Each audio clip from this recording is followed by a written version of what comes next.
పవిత్ర రంజాన్ మాసం సందర్భంగా 200 మంది పేద ముస్లిం కుటుంబాలకు ఈద్ కిట్లను పంపిణీ చేసిన ఉమీద్ ఫౌండేషన్.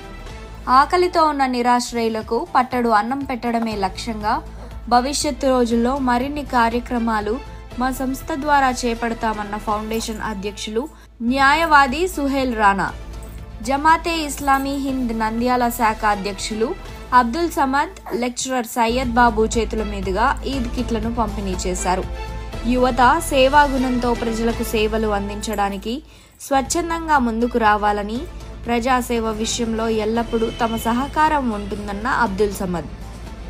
ఈ కార్యక్రమంలో ఉమీద్ ఫౌండేషన్ ప్రధాన కార్యదర్శి మహబూబ్ బాషా, ఉపాధ్యక్షులు పూనా, మహమ్మద్ జుబేర్, కార్యదర్శులు హఫీజ్ మునీర్ అహ్మద్, అత్తర్ సమీర్, కోశాధికారి మహమ్మద్ ఫరూక్, సంస్థ సభ్యులు ముర్తుజా, ఇర్ఫాన్, సమీర్, ముల్లా కాజా పాల్గొన్నారు.